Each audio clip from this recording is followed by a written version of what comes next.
Hey, what's up? This is Chosen, and in this video, we're going to finally be getting to the deep dive for Gaius the Gleeful that I wanted to get to a couple days ago. Just been super slammed busy, but now we are going to dive in. We're going to get you an infographic. We're going to grade him. We're going to go over everything you need to know when it comes to the masteries, the booking, and building this champion, while also showing you some slow motion footage of him in action so that you know what you are getting into as you dive into playing around with Gaius the Gleeful. So let's get into it.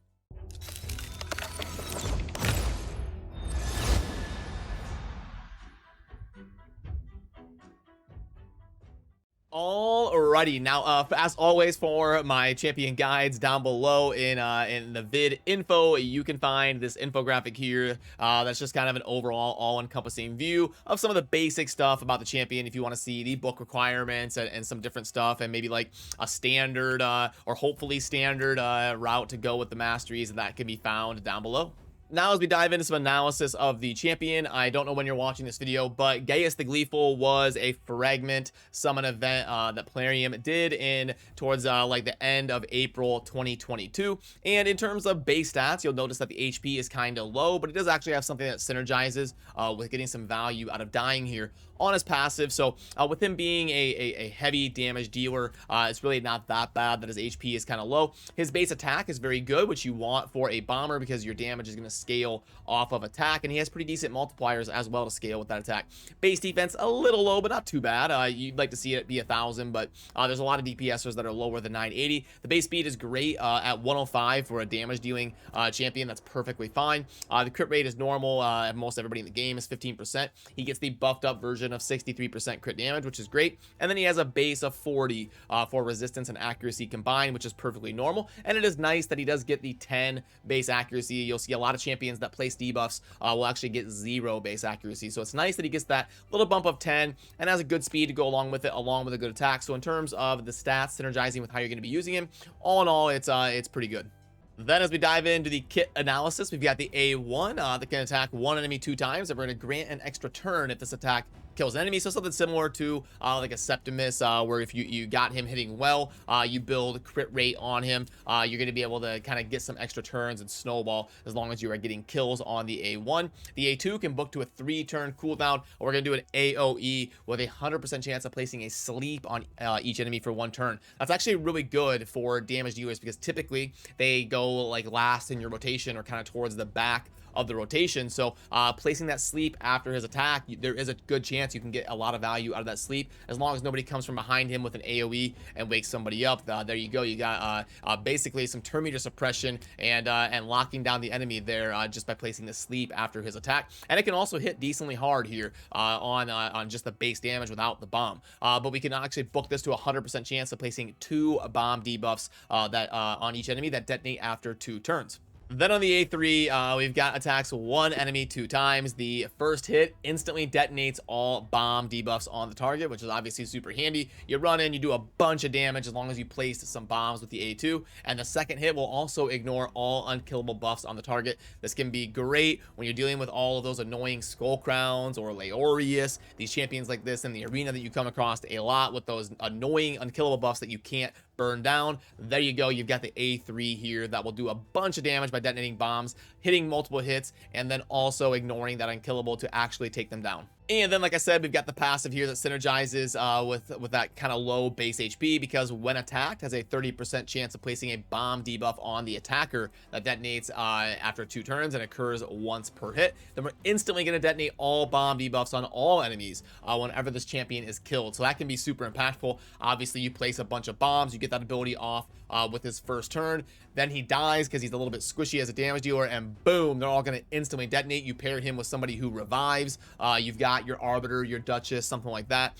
He detonates everything and then gets brought back to life anyway, and you are now ahead of the other team. So obviously, an opportunity to get a lot of value out of that passive. Now, anything that procs an effect like you have to die to make it go off is going to be kind of situational, and you're not going to get consistent value out of it, especially in a PvE sense. But in PvP, there are situations where this could actually swing a fight in a significant manner. And then we get an aura here of ally attack in all battles by 25%. So attack auras aren't that great, but at least it's all battles, and at least it kind of synergizes with what he is going to be trying to do by scaling up that base attack and making those bombs hit a lot harder. But now let's head on over and pull up the Gaius the Gleeful that I've got built on my account, and we'll talk about the gearing, the booking process, the masteries, and everything to kind of consider when you're putting this guy together to take him into action.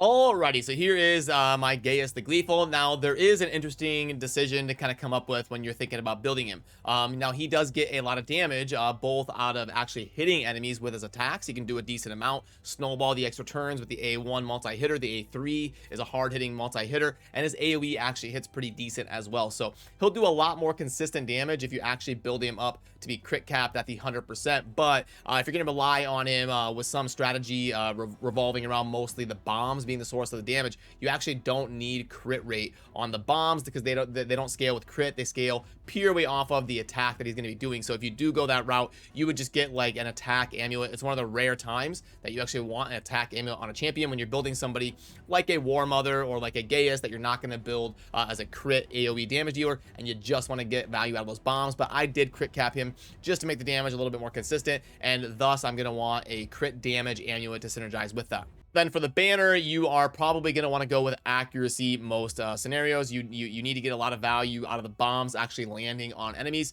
So things like the banner being accuracy, and maybe even take the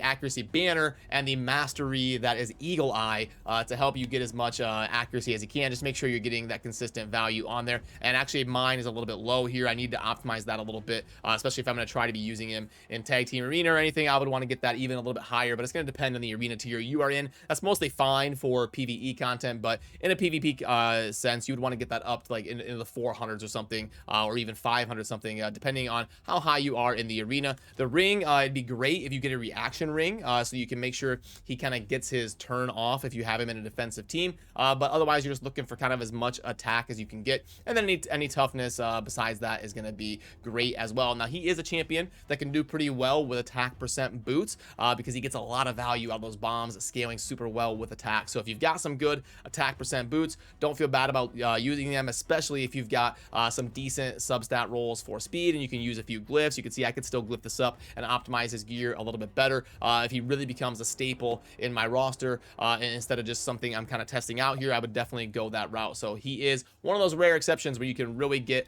a lot of value out of those attack percent boots you've got laying around. You're obviously going to want an attack percent chest and all of the normal substats there that we're looking for on a damage dealer. And then the gloves, again, you could go attack percent gloves. If you're just going to be scaling to make those bombs hit ridiculous, you could go that route. But if you're going to be crit capping him to make him a little bit more consistent, then obviously you're going to want crit rate or crit damage to synergize that, and that will be the same story with your amulet. If you go with an attack amulet, go with attack gloves. If you go with damage dealing gloves like crit rate, crit damage, then go with a crit damage amulet. You typically want to make the gloves and the amulet synergize in your build. And you know the drill by now. On my 100th champion guide video or so, the top ones are a lot more simple. We're just looking for a good blend of attack and the different stats that we need for like the crit rate, the crit damage, the speed, and a little bit of toughness to boot. Never hurts as well, but there is my pieces. Then if we head on over to the booking process, remember on the infographic, he does take 10 books to max out. You've got the 2 plus the 5 is 7, and then he's got 3 here on the A3 for a total of 10 books to max him out, which really isn't that bad. 10 legendary books is a lot, but we see some champions like Brackus with 16, Pixneo with 18, and I would say the average is probably in like that 9 to 12 range. So really not that bad at 10 if you're going to be using him pretty consistently as a damage dealer. He is pretty solid in terms of cranking out damage, so it wouldn't be the worst books you can spend. You would definitely want to get the cooldown on the A2 and the A3, and if you get lucky and save a book on the A1, it really wouldn't be that bad. That's not going to be a huge source of his damage, but booking it would give you a little bit more consistency in terms of him snowballing extra turns if it makes the difference between you getting a kill or not. Then for the masteries, there's lots of different ways that you could go on this guy. I do think, especially if your accuracy isn't getting super high, like in my build, you'd probably want to take the Eagle Eye mastery there, because he's not going to get as much out of like your helm smasher and your masteries over here on the offense side. So absolutely nothing wrong with taking the Eagle Eye mastery there for your tier 6 on the bottom of the support tree. And this is kind of a general utility setup that I kind of came up with to hopefully be useful in most areas of the game when you're using him. But obviously, I always say you want to build the champion based on how you're using them, and just kind of use this as a reference point to get you started. Now let's step on into the film room and do some film study here. I'll show you some of the footage I got from my times testing him, and we'll be able to slow this down and kind of go frame by frame so you can see some of his abilities. I love his animations, by the way. So right here, this is going to be what his AI is going to prioritize in almost every scenario. He wants to do that AoE and place the bombs so that then his A3 can come from behind the next turn and hit somebody and detonate some of those bombs. So this is super cool. I love how this A3 is kind of a bunch of swinging hooks from the top of the room. Right here, you'll get to see that. Boom, I love that. And it hits decently hard. You can see there, it does do damage and it places all of those bombs. And then it's also, after that, going to place a sleep. And you can see how impactful that ends up being when he goes to the end of the rotation. You see there, boom, we get the sleep on these champions, and they basically just waste a turn. So right here, we've got both those champions on the right, the Arbiter and the Astalon that are sleeping. And since he went at the back of my rotation, they are not going to do anything. You'll see their turn meter is empty, and then empty, and nothing happens. So we can actually get a decent amount of value out of him placing the sleep, as a damage dealer that actually synergizes pretty well. And here we go. Now you get to see this is going to be the A3. So right here is a good showcase of that. So when he comes in with the A3, he's going to attack 2 times, but he's actually going to detonate any bombs that are on the target. Now, right now, there are no bombs on the battle that he hits, but you can see he gets the 25 and the 32, and he ignores unkillable and is able to hit decently hard on the battle and take him down. If there were any bombs, you'll see it a little bit later in some of the footage. If there were any bombs, he would go ahead and take him down. But also, look at that. When the Sill goes to take a turn, he kills the battle, and now the next turn meter on the board is going to be the enemy Sill of the Drakes, but those bombs are about to explode, and they are insanely good against high defense champions like a Sill of the Drakes. And you're going to see that, boom, blow up right there. You get the 48,750, and we didn't even need the other one to blow up. He would have done like 97,000 with the 2 bombs that are on the Sill of the Drakes there. So you can see that bomb damage really scales up super well once you start getting those things to pop off, especially against high defense champions.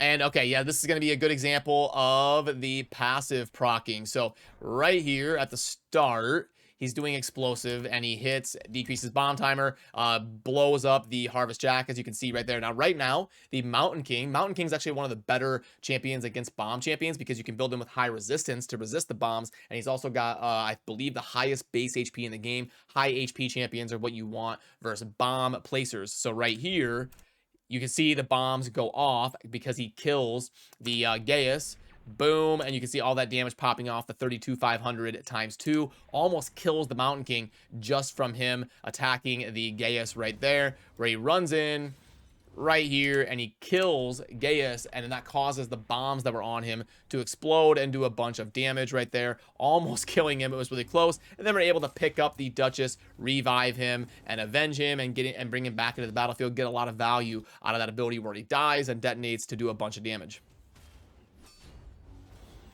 So right here, we've got kind of a normal arena fight that it would look like.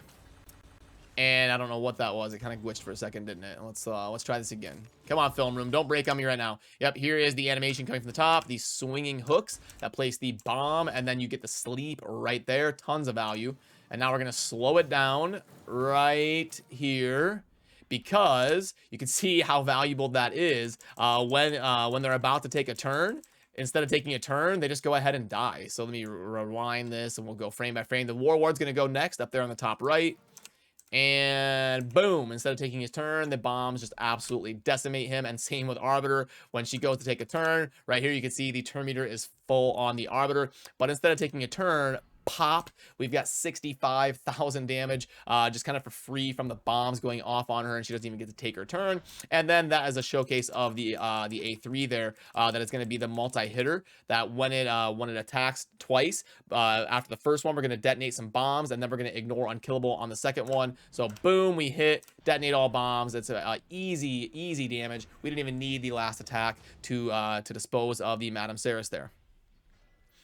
Oh, and this is showcasing the extra turn mechanic on his A1. So we've got the champion in the middle here. I believe that's Kyoku. We're gonna run in, get the kill, and then you can see the extra turn pop up above his head. That is going to be the A1 proccing an extra kill. So he gets to go again, and what he's going to do is explosive wit on the Rector there, which is actually a counter affinity, being Force versus the Gaius being Magic. And even though he weak hits, it's okay because we're still going to detonate the bombs on the Rector and completely obliterate Rector into the ground, because of the ability to detonate those bombs that are on when we go into attack. You can see we go into it with the A3, we detonate what's on there, and boom, even though we hit weak, we still blow up the champion. And then Gaius is going to come in and even clean it up, to get the Shazar here with the A3 procking, and then we get a bunch of CC going off with the sleep, and the bombs finish it off right there. So Gaius getting a lot of value as a damage dealer in all of these different situations, and hopefully that kind of shows you what it's going to look like on the battlefield when you are using him, and what some of these abilities are going to function like actually in battle.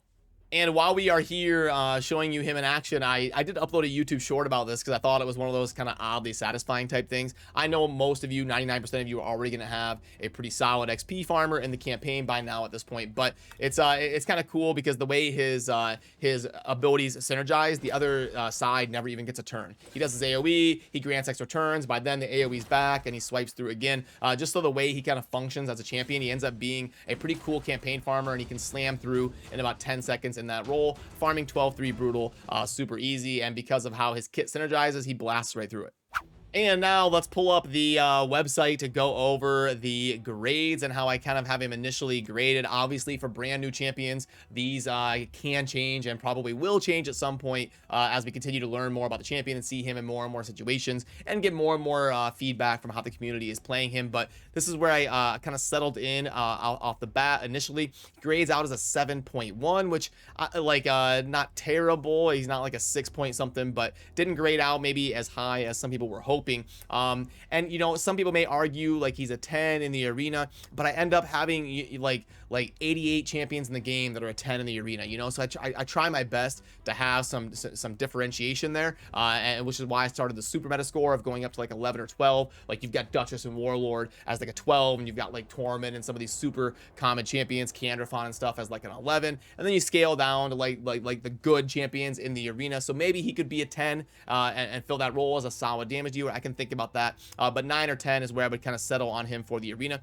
He's pretty solid in Faction Wars. He's super squishy. If you're trying to like 3-star content, could be a little bit tough there, but he's great as a solo damage dealer, and he would really pop off with the bombs. And I believe the Knight Revenant have the wave with all the Valkyries and stuff, where the bombs would be amazing against a high defense enemy that you're going up against there in Faction Wars. So maybe he could be a 9 in Faction Wars, honestly. Maybe I was a little bit harsh here, but if anything, I would like to kind of move up and be harsh on my grading, because I don't want a bunch of champions rated.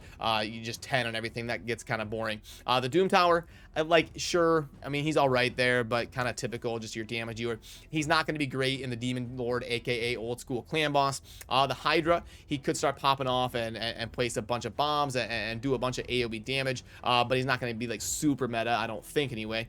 Campaign farmer, he could be a 10 almost, but 10 seconds isn't amazing. You see a lot of champions in the game that do it like 6, 7, 8 seconds, so I went with a 9 there. And then in some of the dungeons, the most notable thing here is going to be like the Minotaur. He could kind of blow that up super fast, and then the Void Keep, obviously blasting through, but he's not going to have a whole lot of special mechanics to do well in the Magic Keep and the Spirit Keep. He does have bombs, which are great against the Force Keep boss because it has the highest defense, but he's a weak affinity, so you could kind of struggle a little bit there to get consistency out of him. So all in all, I would say definitely viable as a damage dealer in the arena, and some people may argue with me. I'd love to hear your input down below that maybe he should be a 10 in the arena and maybe he should be like a 9 or a 10 in Faction Wars. I'm always open to input and changing those around as we see fit, so we could see his overall grade go up to like a 7.3, 7.4 if I end up kind of getting feedback that I should move those up a little bit as I kind of play around with him more, interact with the community that are using him as well. So alrighty, in closing here, how do I feel about Plarium's job designing him? All in all, a pretty solid. We're finally getting a chance to see a bomber that might actually see some play consistently here as like a damage dealer featured in Tag Team Arena, or trying to kind of crank out damage and get those bombs to work. I could maybe see a little bit of love just to kind of move him up a little bit. I don't think that would break him at all if he got a buff kind of randomly here somewhere, but I think his aesthetics are cool. I think his kit makes sense for the most part, kind of synergizes with what he does. So I mean, I would give them like a B or a B plus in terms of his design. Obviously, not every champion can be Duchess. You know, we need some filler champions that are just kind of solid at certain roles. So I don't think he's like a trash can or terrible design or anything, but I could see maybe a little bit of love here and there. But as always, I would love to hear what you think. Do you agree with me? Do you disagree with me? And I'm always happy to listen to your input and maybe change around grades and try to be as accurate as possible. So that is going to do it for me on this one. Remember, the infographic is down below if you would like to pull that up and see that on your own time. And if you liked the content, don't forget to subscribe. I got lots more guides and things, deep dives like this, where we go over things to try and keep you as informed as possible on your raid journey. So that will do it for me on this one. Thank you for watching. Peace.